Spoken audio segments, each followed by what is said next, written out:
All right, I'm stepping it up a notch. I have moved away from the miniature horses, and I'm now working with Shola. I love that they all have name tags, and on all of their stalls, the name is clearly printed. Joining me now, Wilma DeZio.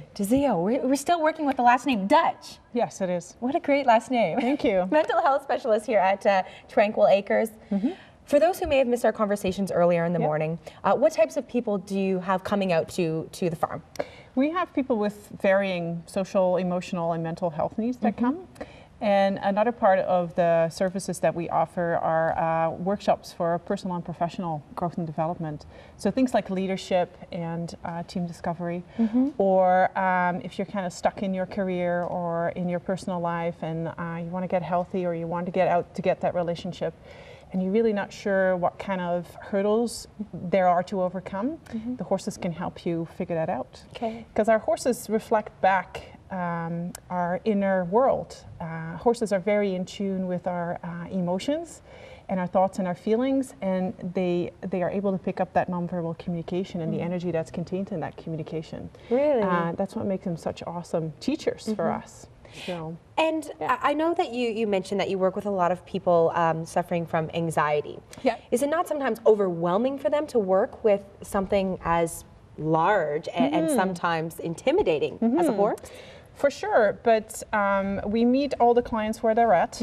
And if that means that they sit in our driveway for the first session, just simply looking at the horses in the field, then that's where we start.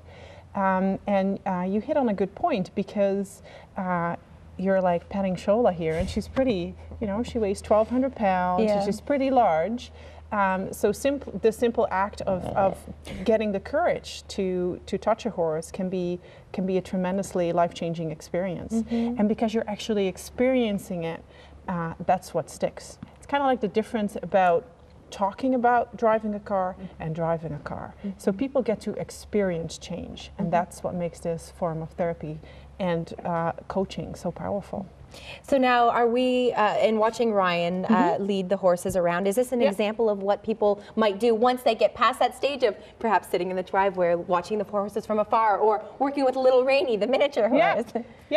This would be a good example, and Ryan's leading the horse now. Sometimes our horses are loose. They don't always wear halters, depending on where the clients are at and where they're comfortable with.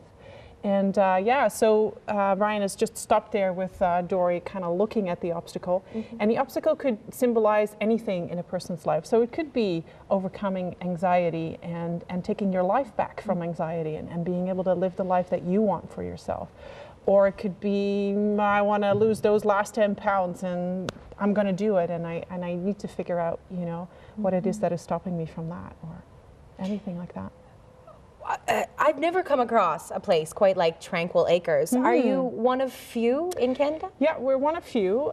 There's more and more facilities like this starting, and more professionals in the helping field are catching on to this really powerful way of helping people and horses. In the Ottawa area, Ryan's facility, Tranquil Acres, is the only one in its kind right now. So, yeah.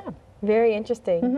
If you go to the Tranquil Acres website, you can look at all of the different services that you offer, but a massive space, indoor and outdoor arena, certainly worth looking into. Thank you both very much for having us here today. It was a pleasure to meet you. You're welcome.